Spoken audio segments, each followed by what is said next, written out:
सेवा से सीधे भगवत प्राप्ति है। आप बात समझ लीजिए। बहुत करुणामय युगल सरकार है, मेरे लिए माला बनाई। आपको पता नहीं, जब आप फूल उठाते हैं गुंथन करने के लिए, उसे ग्रथित करते हैं, उसे माला रूप देते हैं, वो उसी समय आपके भाव और आपकी क्रिया दोनों को देख रहे हैं। बहुत पुलक करके वो धारण करते हैं। जब कैसे जाना कि पुलक कर, वो पुलकित है तो यहां पुलकन आ जाती है। जब यहां पुलकन आती है तो पता है हमारे स्वामी पुलकित है। स्वामी पुलकित है तो साधन नहीं दे। ये घर की दासता है। तो दासता दो प्रकार की होती है। एक बाहर का दास लाया हुआ, जो व्यवस्था उसकी मनोकामना पूर्ति अर्थ आदि के द्वारा। एक होता है घर जाया दास, जिसको पेमेंट से मतलब नहीं होती, अर्थ से नहीं मतलब होती, वो केवल सेवा सुख के लिए ही होता है। अपने स्वामी को प्रसन्न देखकर वो गर्वित होता है, आनंदित होता है। ये जो और सेवाएं करते हैं, ये घर जाए दास नहीं है। कुछ तो बहुत विनोद भरी बात होती है जो सेवा शब्द से ही बहिष्कृत हैं। जैसे, हे प्रभु आप हमारा अमुक काम कर दीजिए, मैं आपको 56 भोग लगाऊंगा। घूस नहीं, जैसे कि साहब आप एक काम कर दीजिए, इतने से ऐसी व्यवस्था आपकी कर देंगे। यह देखो ना, हंसी की बात है कि नहीं। अनंत ब्रह्मांडों का भरण पोषण करने वाले प्रभु को प्रलोभन दे रहा है। अब वो 56 भोग लगाएगा तो ललचा के वो काम पूरा कर देंगे। यह देखो ना कैसा मूढ़ता छाई है। भगवान हमारा ये काम कर दो, आपको इतने रुपए देंगे। ऐसे भी 1,51,000 रुपया चढ़ाएंगे आपके ऊपर। अरे मां लक्ष्मी चरण चापती रहती बावरे, देने लेने की वहां बात मत कर। घर जाई सेवा की यहां बात हो रही है। यह बात समझना। ये जो हम कह रहे हैं एक सेवा भगवत प्राप्ति करा देगी, ये बाहर से आए हुए नौकर की बात नहीं है जो पेमेंट पे है। ये तो उपहासास्पद बात है कि भगवान आप हमारा काम कर दो, मैं आपको ऐसा करूं। इसे सेवा न पूजा, इसे नहीं कहिए, ये उपहासास्पद बात है। आप विचार करके देखो तुम्हारी बुद्धि क्या है। इस बात पर विचार कीजिएगा। आप भगवान को हमारे क्या समझते हैं कि आप 100 ग्राम सोना, 1 किलो सोना चढ़ा देंगे, रुपया पैसा चढ़ा देंगे, भोग चढ़ा देंगे। ऐसे नहीं सोचा जाता। अनंत ब्रह्मांडों का सृजन पलक झपकते हो गया वो प्रभु है। बड़ा बढ़िया अवसर मिला है सेवा का। जब हम अपनी वस्तु मान करके प्रभु को समर्पित करते हैं तो भी सेवा नहीं मानी जाती। जब हम सेवा करके कुछ चाहते हैं तो भी सेवा नहीं मानी जाती। ध्यान रखना, ये जो हम सेवा की बात कर रहे हैं कि एक से ही भगवत प्राप्ति, इसलिए इसकी विस्तार से बात कर रहे हैं। नहीं तो लगेगा कि केवल प्रभु के लिए, प्रभु के होके, प्रभु की प्रसन्नता के लिए सेवा हो रही। बोले आप चंवर करके आ रहे हैं, बड़े भाग्यशाली। क्या भाग्य है? ये शरीर उनका, मन उनका, प्राण उनका, जीवन उनका, मेरा कुछ अस्तित्व तो ही नहीं है।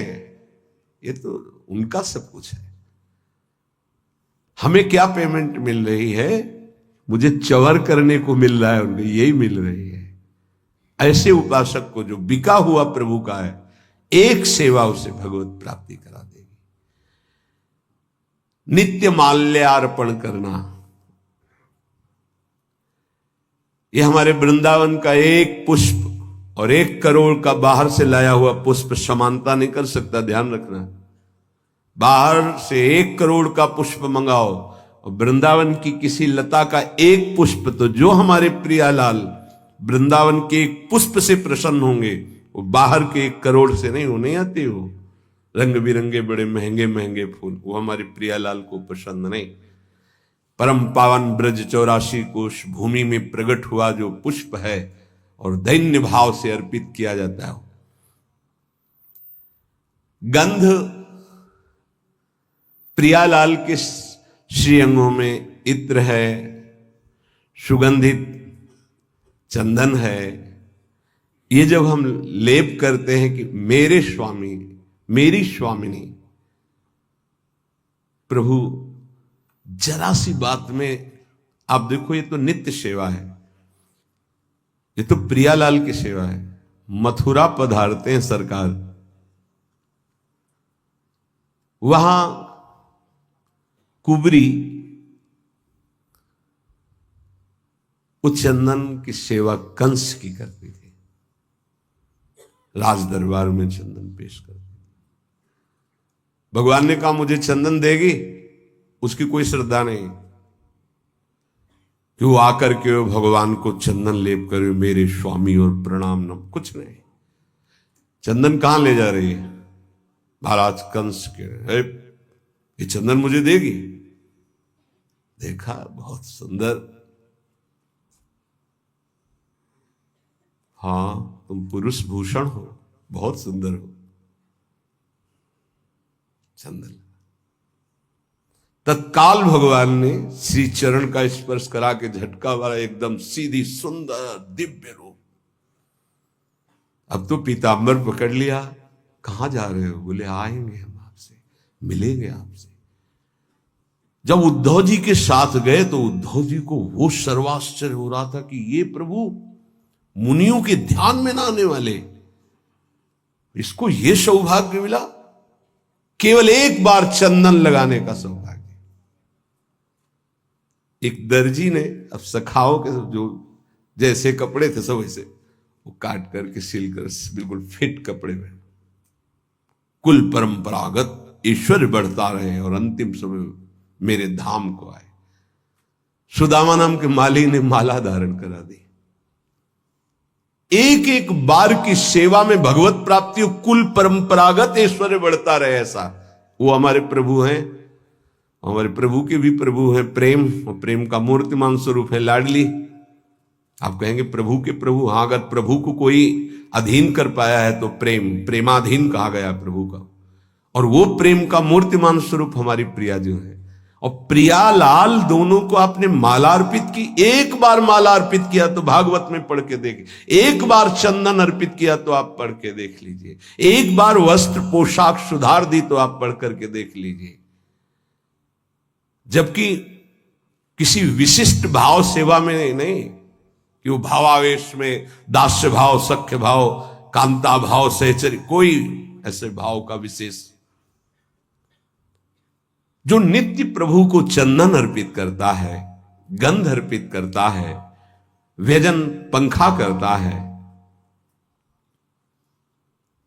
बरसाने में लाडली जी की पंखा सेवा में एक बाबा वयोवृद्ध रहते, उनकी टांग में फोड़ा हुआ और उसने कैंसर रूप रख लिया। सेवा से नहीं हटते थे, बहुत कष्ट रहता। तो किसी भगत ने देखा तो कहा कि आप चलो एक बार मथुरा चलना पड़ेगा। वहां कहा पंखा सेवा छोड़ के, तो बोले आप जहां लाडली जी का मध्याह्न में शयन होगा हम गाड़ी लेके आ जाएंगे, आपको मथुरा ले चलेंगे और आपको सेवा के समय उपस्थित कर देंगे। तो राजी, जब आज डॉक्टर को देखा तो उनका है तो पैर कटेगा, ये ठीक तो होने वाला है नहीं। उनका नहीं नहीं, फिर हम श्री जी के पास नहीं जा पाएंगे, पंखा नहीं कर पाएंगे। नहीं नहीं, हम मरेंगे बस श्री जी के सेवा करते करते, ये सब नहीं कराएंगे, कोई दवा नहीं, हमें छोड़ आ। श्री जी के पास छोड़ दिया पंखा। रात्रि में जब श्री जी शयन करती तो बाहर हो गए। तंद्रा से आई, लाडली जो आई, बाबा तो को कहां पीड़ा है? ऐसे देख बाबा, खड़े होके देख, कोई पीड़ा नहीं तेरे। चेतना आई, खड़े हुए एकदम फिट, कहीं कोई कष्ट ले, एकदम कर तुम अकर तुम अन्यथा कर तुम, स्वामिनी की सेवा में जरूरत है। सच्ची मानिए, ये तो उनका लीला विलास है कि पांच भौतिक नाशवान शरीरों की भक्तों में पीड़ा देखी जाती है। वो केवल बाहरी, आंतरिक जो महासुख मिलता है उसको कौन देख पाता है? तांबूल दानम, श्री स्वामिनी जी को ये अपनी सेवा पद्धति में है। भोग पवाया, आचमन कराया और पान की बीड़ी युगल सरकार को अर्पित की। मृदु मधुर पाद संवाहनम, जब हम श्री जी को शयन करा रहे हैं ऊपर से वस्त्रावेष्टित किया, भाव में से बैठ गए, प्रियाजू के चरण चाप रहे, लालजू के चरण चाप। आपको लग रहा है कि खिलवाड़ हो रहा है, इसी से अधीन हो जाएंगे वो। जब एकांत में शांत भाव होकर हृदय से, तो एक दिन देखना आपके ऐसे जो आप कर रहे हैं कि चरण चापने के, उसी में श्री चरण आ जाएंगे। सत्य वस्तु प्रभु है, कोई कल्पना नहीं है। मृदु मृदु पाद संवाहनम, फिर प्रियालाल की हम उत्थापन सेवा करके फिर उनको सुंदर पोशाक, सुंदर माला धारण कराना। ऐसे जो करता रहता है वो महाप्रेमावेश में एक दिन डूब जाता है। महाप्रेमावेश में पुलक शरीर होकर के, देह भाव रहित होकर के वो श्री जी की सखियों में सम्मिलित हो जाता है, राधा दासियों में सम्मिलित। क्या बताया साधन? श्री जी की सेवा परिचर्या। कब ऐसा होगा? कृपा दृष्टिर्दासे हरि हरि कदा श्यान्मयी तयो रिह प्राप्यई कांतम प्रतिदिन मदस्सुर विलप भो। ऐसा हम पर कब कृपा होगी कि मैं हे युगल सरकार आपकी दास्ता से युक्त होकर के अश्रु प्रवाह करता हुआ एकांत में हा मेरी स्वामिनी, हा मेरे प्रीतम विलाप करता हुआ आपकी सेवा में रहूं। अंदर ही अंदर प्रेम विकलता और सेवा में डूबा हुआ हूं। ये वृंदावनाधीश्वरी की सेवा अनंत जन्मों के मानो सुकृत फलीभूत हो गए। यदि आपकी श्रद्धा बन जाए, आपकी भावना बन जाए। प्रायः देहाभिमान होने के कारण साधन भाव में त्याग आदि की तरफ, जिसमें वाहवाही, उसमें तो रुचि साधक की हो जाएगी। पर जो श्री जी की एकांतिक परिचर्या जिसे कोई नहीं जानता, कोई तुम्हें बड़ाई नहीं, बड़ाई प्रिया प्रीतम देंगे, वहां रुचि नहीं हो पाती। जिसमें चार लोग देखें उसमें रुचि हो सकती है, जिसमें प्रिया प्रीतम देखें उसमें एकांतिक रुचि होना है बड़ी विशेष कृपा की बात। इसीलिए कह रहे कृपा दृष्टिर दासे हरि हरि कदा श्यान मई तयो। इस दास पर कभी ऐसी कृपा दृष्टि करो हे हरि, हे प्रभु, हे प्रियाजू, कि आपकी दासता की रुचि हो जाए, बस और कुछ नहीं, आपकी दासता की रुचि हो जाए। स्वयं आचार्य चरण अपने कर कमल से वृंदावन के वृक्षों से, लताओं से गिरी हुई सूखी लकड़ी बीनते थे और रसोई बनाते थे। एक बार नाहरमल जी आए, उन्होंने देखा कि पूज्य सदगुरुदेव भगवान अपने पीतांबर में लकड़ी बीन रहे हैं। ये हम लोग जो पीत वस्त्र धारण करते हैं, ये अपनी स्वामिनी के श्री अंग कांति का भाव करके, और सदा बसंत रहत वृंदावन, बसंती रंग वृंदावन की शोभा, और हमारे प्रीतम पीतांबर धारण करते हैं। पूरी उपासना है, ये गुरु प्रदत्त है, कोई मनमानी नहीं कि हम पीला ऐसे मन में आया और धारण कर लिया, ऐसे नहीं। नाहरमल जी ने देखा कि पूज्य आचार्य चरण अपने पीतांबर में लकड़ी ऐसे, लगा मेरे गुरुदेव बहुत धनी मानी। उन्होंने कहा जय जय आप रहने दो नाए, वो हम धीमर को बोल देंगे, वो बीन करके ढेर सारी लकड़ियां जमा कर देगा। आप महाप्रभु ने कहा होश में हो आप, क्या बोल गए? महाप्रभु के हृदय में दुख पहुंचा इस बात से। परम रसिक महापुरुषों की कृपा से मुझे मेरी स्वामिनी की सेवा मिली, और मेरी स्वामिनी की सेवा को आप धीमर से करवाने की बात करते हो। तुम शिष्य हो हमारे, जाओ मैं तुम्हारा त्याग करता हूं, आज के बाद हमारे सामने मत आना। रजोगुण लेकर वृंदावन आते हो, जानते नहीं हो स्वामी की सेवा को धीमर से करवाने की बात तुमने कर दी। जब श्री जी ने स्वयं महाप्रभु जी से कहा कि इसका कोई दोष नहीं, आपके सुख के लिए कह रहा, शब्दों में त्रुटि हो गई। अगर कह देते प्रभु आप विराजिए, हम बीन करके एकत्रित, तो कहीं तक बात बहुत उचित थी, पर धीमर से करवाने की बात। जब हरिराम व्यास जी आए, महाप्रभु उस समय बटलोई चढ़ाई हुई थी श्री जी की रसोई मनिया करने के लिए।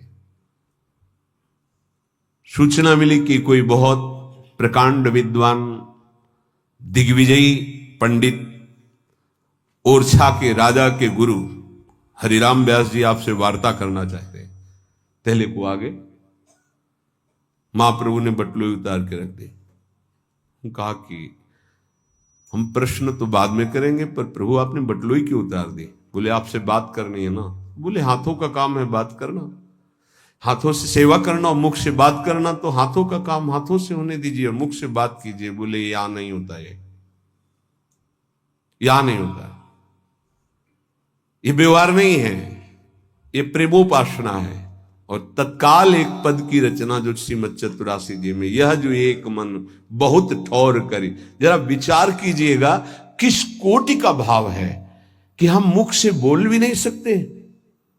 उस समय जिस समय हम श्री जी की रसोई, तो उसी में पूरा ध्यान मेरी प्रियाजू पाएंगी। हम उस भाव में डूबे हुए, हम तुमसे बात करते हुए ऐसे कि रसोई चढ़ी हुई है तुझसे बात नहीं, सेवा में नहीं, हमारी प्रियाजू पाएंगी, हम भाव में भर कर डूबे हुए। श्रीपाद कह रहे ऐसा कब हम पर कृपा होगी। बड़ी खास बात पूज्यपाद उड़िया बाबा जी बता रहे, कल इसका बड़ा रसास्वादन हुआ। बाबा कह रहे हैं कि आप जब आचार्य परंपरा से जुड़ते हैं तो उससे विशेष लाभ ये मिलता है कि उस आचार्य परंपरा में जितने उपासना करके सिद्ध हुए महापुरुष, जब आप उनके उपास्य देव और उपासना को स्वीकार करके ईमानदारी से भजन करते हैं, तो जितने सिद्ध महापुरुष उन सबकी कृपा उसको प्राप्त होती, तभी वो बहुत शीघ्र भावदेश को प्राप्त हो जाता है। ये बड़ा आनंददायक वचन मिला। जब हम आचार्य परम, जैसे हम हित जो महाराज जिस आचार्य महाप्रभु हरिवंश चंद्र जी से जुड़े, तो जितने परंपरा में सिद्ध महापुरुष हुए उनको वही मंत्र मिला है, वही उपासना मिली जो हमको कृपा प्रसाद से मिली। तो जब हम अपने उपास्य देव की प्रियता श्री राधा वल्लभ लाल जी की अपने भाव में जितना हमारे अंदर है, हम सेवा शुरू करते हैं, तो सब आचार्य परंपरा, आचार्य से लेकर परंपरागत जितने सिद्ध हैं, सबकी कृपा प्राप्त होती है, जिससे वो उस महान रस को प्राप्त कर पाता है। जितने भगवत स्वरूप हो गए उन सबकी शक्ति उसकी सहायता करती उपासक की, जो आचार्य परंपरा से। इसीलिए आचार्य परंपरा से जुड़ने का बहुत बड़ा महत्व है। मनमानी भजन करने का फल है गुरुदेव की प्राप्ति, जो आचार्य परंपरा से है। ये नवीन कल्पना करके जो छोटे छोटे समुदाय, तो यहां पूज्यपाद बाबा कह रहे हैं कि समुद्रमयी उपासना, ये कोई सरोवरमयी उपासनाएं नहीं होती कि छोटे छोटे, आचार्य परंपरा से होना चाहिए। इसीलिए भगवान आचार्य रूप में अवतरित होते हैं, परंपरा प्रकाशित करते हैं। तो जहां जुड़े वो आचार्य परंपरा से जुड़े। किसी की वाक माधुरी उससे प्रभावित होकर नहीं। पहली बात, शब्द ब्रह्म का ज्ञान और पर ब्रह्म का बोध अत्यंत आवश्यक है जहां हमें जुड़ना है। शब्द ब्रह्म तो वो अपनी अनुभूतियां बता सकता है, पर ब्रह्म उसको अनुभूत है। अगर अनुभूत नहीं, भगवत प्राप्त नहीं, ब्रह्म बोध नहीं, तो क्या बताए वो, फिर पकड़ में नहीं आएगी बात नहीं बनेगी। आचार्य परंपरा से गुरुमंत्र उपासना पद्धति करने वाले पर आचार्य परंपरा के समस्त सिद्धों का कृपा प्रसाद प्राप्त होता है। जो तुम्हें मंत्र मिले और उपासना की निष्ठा मिले, उसमें पक्के हो जाओ। पक्के, किसी भी स्थिति में अपना मंत्र छूटना है ना उपासना छूटनी, ये पक्का समझ लो, तब पक्के हो जाओगे। चाहे कोई कितनी भी हमारे सामने निंदा करे, कैसी भी परिस्थिति रख दे, हम मंत्र और अपनी निष्ठा से ना डगमगाए। जैसे सप्तऋषि आकर पार्वती जी से कहते हैं कि तुम्हें महादेव जी में क्या गुण दिखाई दिया और ऐसा ऐसा, पर उनकी निष्ठा, कोटि जन्म लग रगर हमारी, बरऊं शंभु न तरहूं कुमारी। और मंत्र गुरुदेव नारद, तजौ न नारद कर उपदेशु, आप कहें सतबार महेशु। दोनों बात, मंत्र निष्ठा गुरु वाक्य और उपासना निष्ठा जो इष्ट गुरुदेव ने दिए उनकी उपासना पद्धति सहित। यदि ये दो बात पक्की हो जाए तो हर समय आपकी स्वाभाविक भजन वृत्ति जागृत हो जाएगी। जब तक ये पक्की नहीं होती तभी तक अखंड भजन नहीं होता। अखंड भजन की जो वृत्ति जागृत होती वो ऐसे उपासक पे होती कि विषय भोगों की उपस्थिति में इंद्रियों का विषय भोग ना करने की प्रवृत्ति होना, बिल्कुल नहीं, रुचि नहीं। हर विषय उपस्थित हो और तुम्हारे अंदर भोगने की इच्छा ना हो, उसे कहते हैं भजन की वृत्ति जागृत हुई। नारायण हरि भजन में पांचों न सुहात, विषय भोग निद्रा हंसी जगत प्रीति बहुबात। तो देखो अभी भजन कहां है हमारा, कहां भजन की वृत्ति है, कहां निष्ठा परिपक्व है, कहां मंत्राकार वृत्ति है। प्रभु का नाम वांछा कल्पतरु है, फिर उपासक क्यों मांग करता है? मत मांग करो, वो वांछा कल्पतरु, वो देख रहे हैं आपको जो जरूरत है वो अपने आप कर देंगे। ज्ञाने की मांगने की बिल्कुल जरूरत नहीं। वो कोई अल्पज्ञ तो है नहीं कि हम अपनी बात नहीं कहेंगे तो वो सुन नहीं पाएंगे, देख नहीं पाएंगे, हम नहीं मांगेंगे तो वो जान नहीं पाएंगे। नहीं, सर्वज्ञ हैं, सर्वत्र हैं, सर्वशक्तिमान हैं, उनका विधान परम मंगलमय है।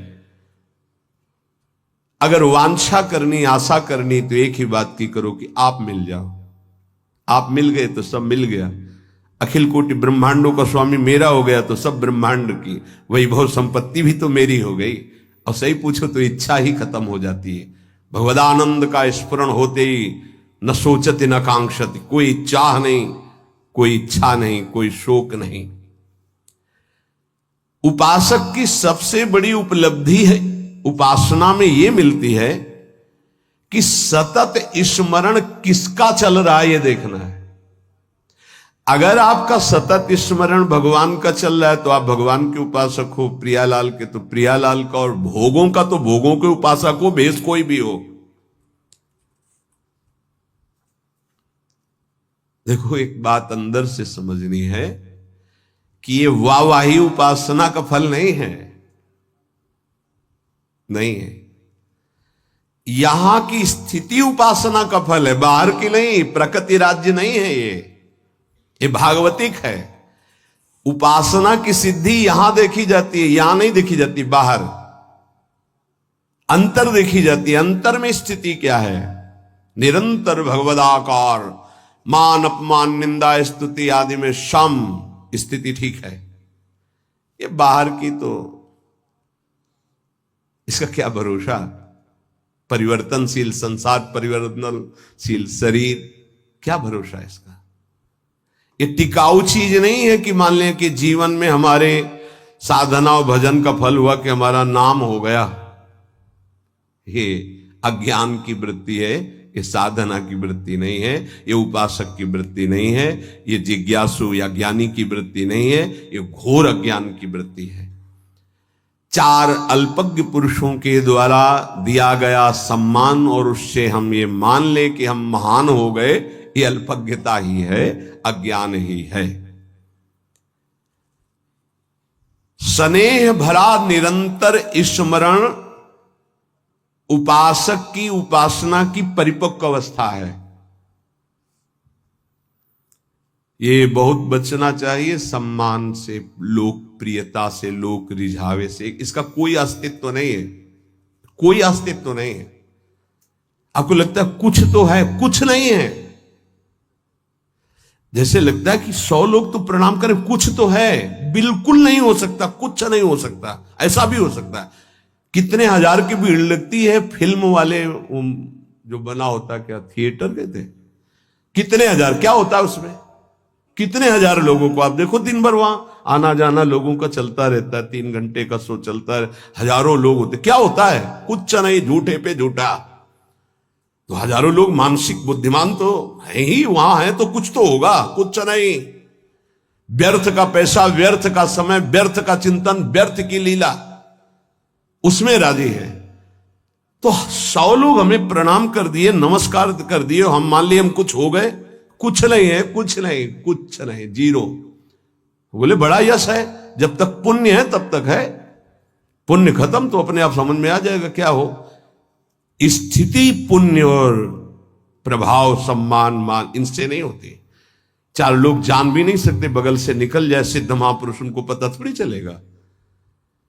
कभी सम्मान और प्रियता को अपनी साधना की स्थिति न समझ ले। साधना की स्थिति स्नेह भरा आराध्य देव का स्मरण और द्वंद्वों में समता, ये प्राप्त हुआ तो साधना का फल मिला। ये सब नहीं, कुछ नहीं भाई, कुछ नहीं, जैसा कह रहे हैं विश्वास करो, कुछ नहीं। चमड़ी और दमड़ी का चमत्कार, पुण्य उसका चमत्कार, चमत्कार यहां का, सिद्ध महापुरुषों का यहां का होता है, हृदय का। लौट कर अपने हृदय में देखो, सम्मान सुख दे रहा है, हां। अपमान बुरा लग रहा है, हां, कुछ नहीं मिला आपको, अध्यात्म का कुछ नहीं मिला, ये तुम्हारे पुण्यों का है खेल। तुम्हारे लिए संसार में कोई निंदा का पात्र है, बोले हां है।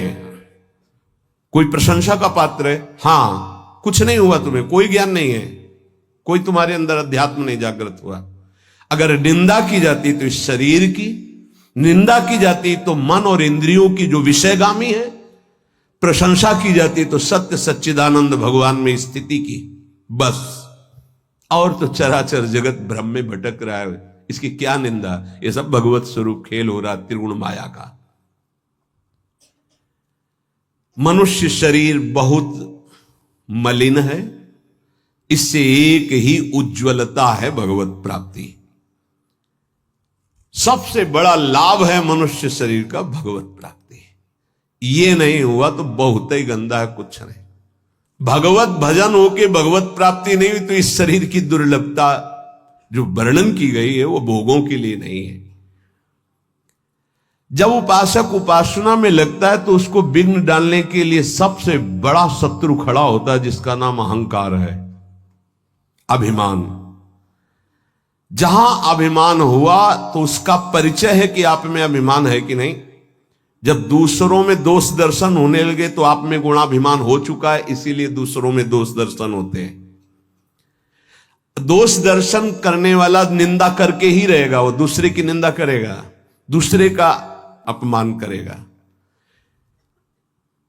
उपासना सबसे छोटा बनना सिखाती है, और वो अपने को गुणी मानकर जब दूसरों की निंदा करता है तो उपासना में किया कराया सारा तप सुकृत नष्ट हो जाता है। बहुत ध्यान से इसे सत्संग कहते हैं, जो सत से संग करा दे। उपासक उपासना में देखता रहे कि कहीं किसी बात का अहंकार तो नहीं है, अभिमान तो नहीं बढ़ रहा। वो उसका परिचय यही है, आप निंदा करो या न करो, दूसरों को देख के यदि दोष दर्शन होने लगे तो अपने में गुणाभिमान जागृत हो गया और वो आपको गिराएगा, पक्का गिराएगा। बहुत सावधानी की जरूरत है। तुमको ये नहीं देखना क्या सत्य है क्या असत्य है, तुमको तर्क में नहीं फंसना। तुम्हें जो गुरुजी ने उपासना दी वो परम सत्य है, उसी में चित्त को समर्पित कर दो। जो विषयों से प्रेम करता है वो प्रिया प्रीतम का प्रेमी नहीं होता, और जो प्रिया प्रीतम का प्रेमी होता है वो विषयों का प्रेमी नहीं होता। विश्वास करो, ये जीवन केवल प्रभु के प्रेम के लिए प्राप्त हुआ है। अगर हमारे इस जीवन में भगवत प्रेम नहीं हुआ तो कैसा, फिर जीवन का मतलब क्या रहा। प्रेम कहां से प्रकट होता है। भगवत भक्तों के चरित्र पढ़ना, भगवत भक्तों का संग करना, निरंतर भगवान नाम जप करना, शरीर पोषण के लिए भगवत प्रसाद पाना, स्वरूप पोषण के लिए गुरु मंत्र जपना, भगवान की लीलाओं का गायन श्रवण करना, इसी से प्रेम का प्रादुर्भाव